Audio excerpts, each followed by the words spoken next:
Jadi jangan cuma sekedar baca, tapi minta sama Allah. Seperti itu. Baik, saya kira mungkin cukup, sudah 2:30.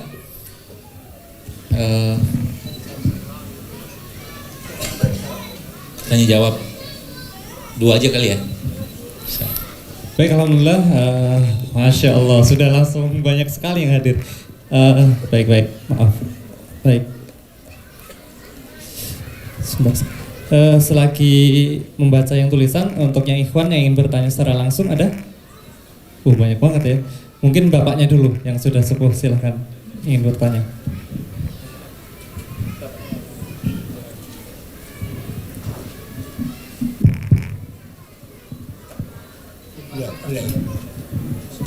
Assalamualaikum warahmatullahi wabarakatuh. Saya setuju sekali. Mari kita kembali kepada makanan-makanan alami. Tapi masalahnya kita mencari sayuran, mencari buah-buahan yang betul-betul sehat. Walaupun itu di kampung yang sangat jauh dari kehidupan modern, itu juga sudah sulit dicari, dokter. Mereka begitu menanam biji, tumbuh sudah dikasih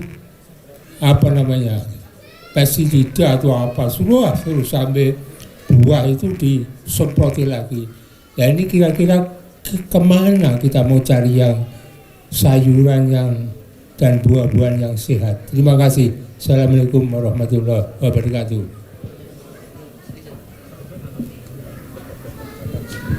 Jawabannya wallahu a'lam. Gak tahu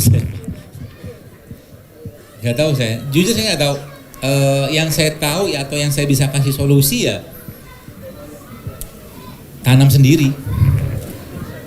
Ya, sekarang ngandelin petani untuk mau insaf, nggak insaf dia, kan gitu.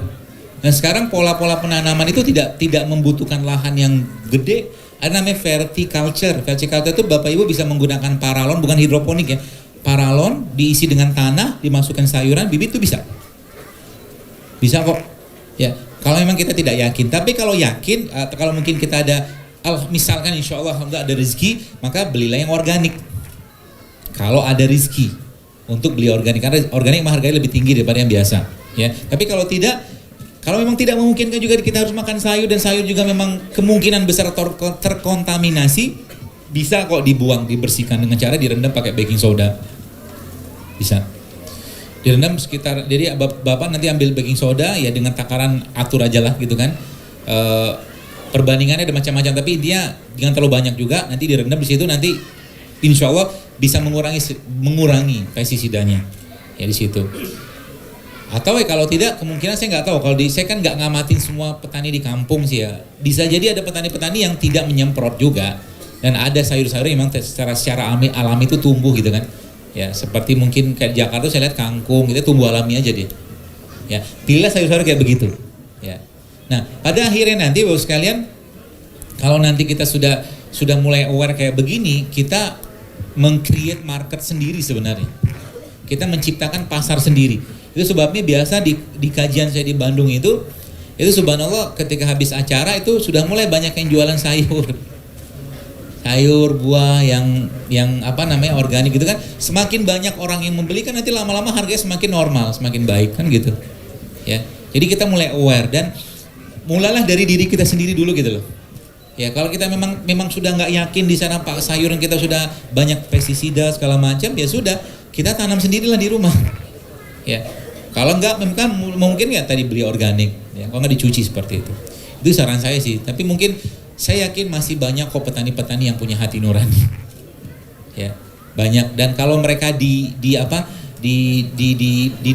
didakwahin, mau kok sebenarnya. Saya kemarin ketemu dengan teman. Dia ini bukan petani, dia punya ladang beras 360 hektar di Makassar. Terus saya bilang sama dia, sudah berapa banyak mandul gara-gara makanan beras ente, saya bilang. Pestisida tuh bikin mandul loh. Serius. Dan itu kan disemprot semua kan. Dan kadang-kadang nggak ngitung-ngitung lagi gitu kabarnya ya, wallahu alam. Tapi intinya banyak banget bahan kimia yang ada pada beras kita zaman sekarang. Ya. Makanya bercita-citalah untuk apa? Untuk punya rezeki yang banyak. Ya, minta sama Allah. Kalau sekarang misalkan kita agak berat, mungkin anggarannya belum ada untuk beli beras organik atau beli sayur organik, doa betul-betul, nanti Allah kasih gitu kan. Ya Allah, aku ingin bersedekah yang lebih baik buat badanku, beri aku rezeki yang lebih baik gitu loh. Nanti Allah kasih. Ya. Atau mungkin cari celah-celah yang lain, ya, cari celah-celah. Jangan pernah menyerah dengan masalah. Ya, sekarang kita mengubah petani yang ratusan ribuan jutaan hektar untuk mengubah mereka untuk stop pestisida itu kayaknya agak sulit. Ya sudah, kita bikin sendiri aja dengan pola-polanya kita. Ya, karena juga mereka gini Bu, kalau mereka bikin kayak begituan, apakah mereka peduli ketika kita sakit? Enggak loh, mereka nggak peduli. Yang keluar duit nanti kalau kita sakit siapa? Kita juga. Jadi apa ya sudah, mau gimana, kita nggak usah ngomongin mereka, nggak usah jelekin mereka, sudah kita selamatin diri kita aja gitu loh. Seperti itu. Itu baik. Kalau saya di Jakarta, saya makan ayam, tapi Jakarta saya punya langganan ayam organik gitu loh. Harga sedikit lebih tinggi dari ayam biasa, tapi alhamdulillah saya tenang. Tapi kalau ayam biasa saya nggak makan. Ayam broiler saya tidak mau makan. Ayam kampung oke. Ya, ayam kampung, ayam organik silakan. Tapi kalau emang nggak ada juga, apakah harus makan ayam? Nggak. Ikan juga ada kan, murah ikan. Gitu loh. Bikin kolam sendiri di rumah, bikin gentong gitu kan, masukin ikan, jadi juga ikan gitu loh. Jadi jangan pernah menyerah dengan keadaan. Harus lebih baik, gitu ya. Baik, satu lagi mungkin. Mana kertasnya? Pertanyaan dari kertas saya. Yang punya kista hepar, bolehkah makan tempe? Infonya harus mengurangi olahan dari kedelai. Kalau kedelai iya, tapi tempe kan fermentasi. Fermentasi itu kan probiotik. Kalau saya pribadi tidak melarang sih, apalagi kalau tempenya atau mungkin kedelai yang non GMO. Ya, kedelai yang sehat. Saya kira mungkin nggak masalah karena di probiotik. Probiotik itu justru malah obatnya buat badan kita. Ya. Benarkah nanas jika direndam air panas bisa untuk obat kanker dan kista? Wallahu alam. Saya belum pernah tahu. Minum rendaman air saffron bolehkah? Boleh, asal cukup uangnya. Karena 1 gramnya 200-300 ribu saffron itu. Banyak teman yang nyuruh saya bikin postingan tentang saffron. Bukan saya nggak mau. Segramnya 200, 1 kilogram saffron itu 11.000 US, 130 juta. Mendingan beli kunyit kalau saya. Kunyit udah turah-turah mungkin bahasa Jawa gitu loh. Dan itu sudah tidak kalah penting, tidak kalah manfaatnya juga. Jadi bagus, kalau ada nggak apa-apa silakan minum. Kalau Anda bisa beli silakan. Saya tidak melarang, tapi kalau sering-sering juga sayang duitnya kalau saya sih.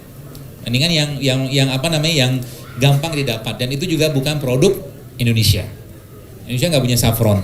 Saffron bagus buat Parkinson, buat otak, buat jantung bagus. Ya cukup 3 lembar dia dilarut dalam air, dia bikin kuning atau merah, bagus diminum. Ya, penelitiannya ada. Ya, jadi kalau mau jualan saffron silakan aja. Ya, tapi ya tadi saya katakan memang harganya mahal karena bayangkan dia ngambil putiknya pohon, putiknya bunga gitu kan, ribet gitu. Dia putiknya bunga itu yang diambil gitu ya. Bagus ya seperti itu. Baik, saya kira mungkin cukup. Sekarang mudah-mudahan bermanfaat dan semoga Bapak Ibu sehat semua. Dan semoga dengan kesehatan ini kita lebih taat, lebih banyak ibadahnya kepada Allah ya. Kalau sudah mulai infus water, minum jus tempe atau makan buah, makan sayur segala macam, jangan lupa ibadahnya juga ditingkatkan. Ya, ibadah juga ditingkatkan. Dan semoga apa yang kita lakukan ini, apa yang saya share ini, dia minimal bisa berkontribusi untuk mengurangi orang-orang sakit di negeri ini. Ya, kenapa saya katakan gini, sekarang kondisi pengobatan kita zaman sekarang ya mungkin teman-teman dokter udah paham, kayak nabur garam di laut. Orang yang sakit makin bertambah tiap hari, dokternya pun nggak cukup, rumah sakit nggak cukup, akhirnya ngantri BPJS dari jam tengah malam gitu untuk berobat. Padahal itu kita bisa cegah dengan cara apa? Beneran isi piring, betul nggak? Hulunya kita nggak pegang, hulunya kita nggak kendalikan, hulunya kita tidak edukasi, sehingga apa? Orang-orang akhirnya sibuk dengan makanan, sibuk dengan obat-obatan, tapi makanan nggak dibenerin gitu. Ya, maka kita mudah-mudahan ini sedikit ikhtiar kita, mudah-mudahan bisa membantu Indonesia, ya, membantu umat Islam secara khusus gitu kan, supaya menjadi umat yang lebih baik lagi ibadahnya. Nanti mudah-mudahan dengan ibadah yang baik, makanan yang halal, makanan yang thayyib, ya doanya mustajab ya. Sehingga nanti Indonesia bisa lebih baik lagi ke depan, dan siapa tahu ini bisa mengurangi beban-beban hutang negara ini kan. Kalau orang nggak makan nasi kan lama-lama kita kurang makan nasi. Siapa tahu kan. Wallahu a'lam bishawab. Mohon maaf kalau yang salah dari saya pribadi dan segala kekurangan dari saya, dan segala kebaikan dan kebenaran dari Allah Subhanahu wa taala. Subhanakallahumma bihamdik asyhadu an la ilaha illa anta astaghfiruka wa atubu ilaik. Assalamualaikum warahmatullahi wabarakatuh.